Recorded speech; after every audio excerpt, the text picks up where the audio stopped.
की पंचरंगी धम्मध्वज असे म्हणजे खाली टाकलेले आहे।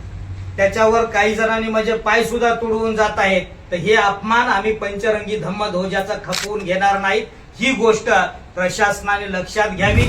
विशेष म्हणजे श्रद्धेय ॲडव्होकेट बाळासाहेब आंबेडकरांनीच लक्ष घातल्या कारणाने 1990 पासून तिथं ध्वज होता।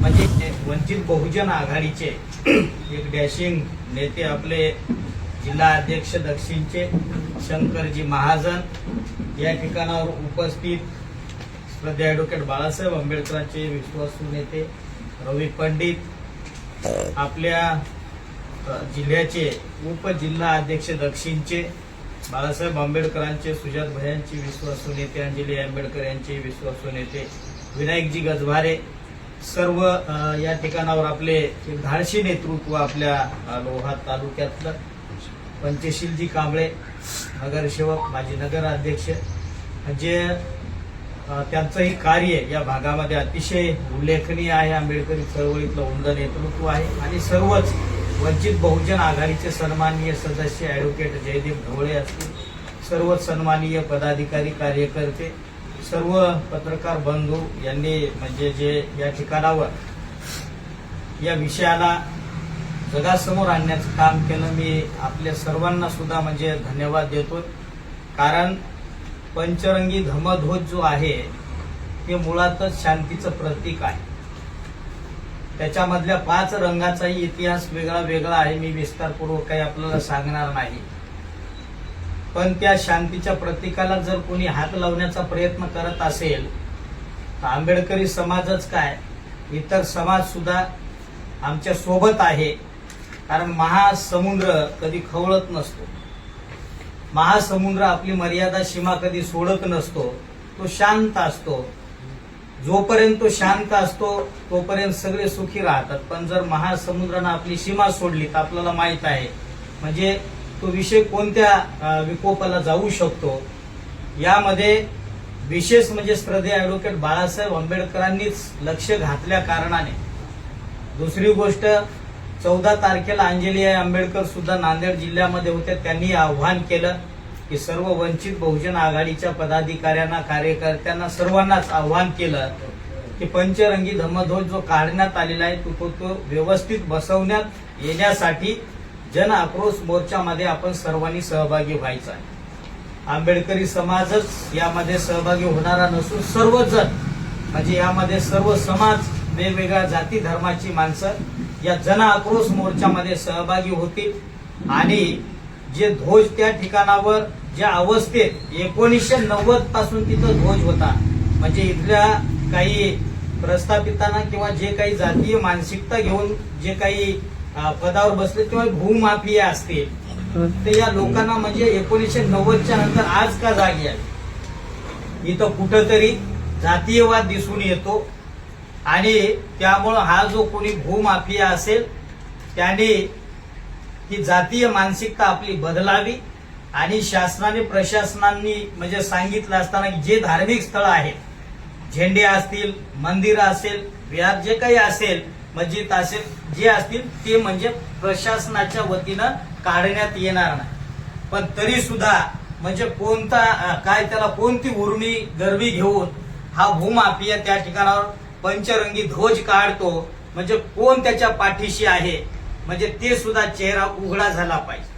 आणि जोपर्यंत त्या ठिकाणावर पंचरंगी धम्मध्वज बसवण्यात सन्मानपूर्वक येणार नाही तोपर्यंत आम्ही स्वस्थ बसणार नाहीत। याचे पडसाद काय उमटतील याची सर्व जबाबदारी प्रशासनावर राहील।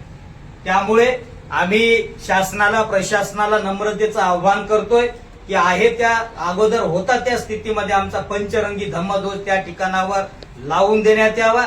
त्या ठिकाणावर मी व्हिडिओमध्ये पाहतोय की पंचरंगी धम्मध्वज असे म्हणजे खाली टाकलेले आहे। त्याच्यावर काही जणांनी म्हणजे पाय सुद्धा तुडवून जात आहेत। तर हे अपमान आम्ही पंचरंगी धम्मध्वजाचा खपवून घेणार नाही, ही गोष्ट प्रशासनाने लक्षात घ्यावी। हा जागतिक विषय आहे। 1980 ला बौद्धांचं एकच प्रतीक पंचरंगी धम्मध्वज असावा म्हणून श्रीलंका राष्ट्रामध्ये एक विद्वान लोकांची, विद्वान भिक्खूंची एक बैठक झाली होती आणि एक प्रतीक असावं म्हणून बुद्धाच्या शरीरातून निघणाऱ्या आव्हानमधून म्हणजे ज्या आभा निघत होत्या वेगवेगळ्या प्रकारच्या, त्याच्यामधून हा पंचरंगी धम्मध्वज तयार झालेला आहे. पाली भाषेमध्ये धम्मध्वजाविषयी एक गाथा सुद्धा आलेली आहे. तर हा पंचरंगी धम्मध्वजाचा विषय हा केवळ फक्त लोह्यापुरता म्हणजे नसून, हा सगळ्या भारताचाच विषय नसून, महाराष्ट्राचाच नसून, या जागतिक लेवलचा विषय आहे. त्याच्यामुळं याला छेडण्याचा कोणी प्रयत्न करू नये. श्रद्धेय ऍडव्होकेट बाळासाहेब आंबेडकर, सुजातभाई आंबेडकर, अंजली आंबेडकर यांच्या मार्गनिर्देशानुसार म्हणजे जन आक्रोश मोर्चा हा 100% हजारोच्या संख्येनं याच्यामध्ये आमचे समाज बांधव, इतर जाती धर्माचे बांधव याच्यामध्ये सहभागी होणार आहेत. आणि शासनाला म्हणजे आम्ही परत एकदा नम्रतेचं आव्हान करतोय की शांततापूर्वक आणि सन्मानपूर्वक होता त्या अवस्थेमध्ये पंचरंगी धम्मध्वज आपण तिथं लावून द्यावा. जेवढी जागा म्हणजे या ठिकाणावर हे कागद सुद्धा म्हणजे शासनाने त्या टायमामध्ये जी जागा नगरपालिकेला सुद्धा याची नोंद आहे.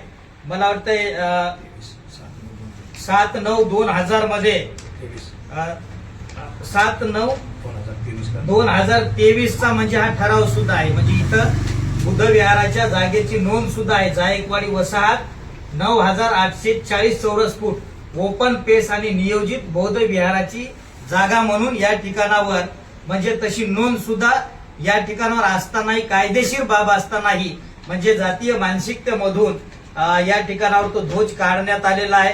तर निश्चितपणाने ज्यांनी काढला असेल त्याच्यावर अॅट्रॉसिटी ऍक्ट नुसार गुन्हा सुद्धा दाखल करण्यात यावा, ही सुद्धा आमची एक मागणी राहणार आहे.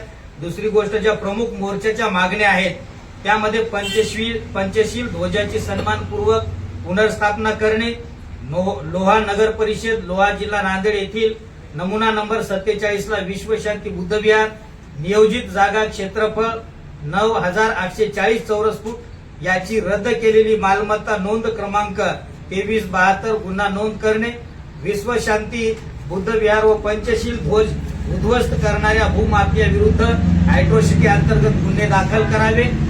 माननीय उच्च न्यायालयाची पंचशील ध्वज असल्याबाबत दिशाभूल त्या ठिकाणावर म्हणजे जे पंचशील ध्वज असून नाही असं कोणी सांगत असेल तर ती दिशाभूल केल्याबद्दल सुद्धा त्या प्रकरणाची चौकशी करावी.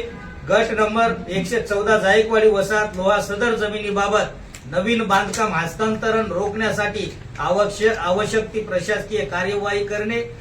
गट नंबर 114 जायकवाडी वसाहत लोहा सदर जमीन लोहा शहरातील दलित, भटके, विमुक्त, आर्थिक दृष्ट्या दुर्बल व बेघर कुटुंबाच्या निवासाकरिता प्रधानमंत्री आवास योजना, रमाई घरकुल योजना अथवा अन्य घरकुल योजनेचा लाभ देणे अशा या जन आक्रोश मोर्चाच्या मागण्या सुद्धा राहतील.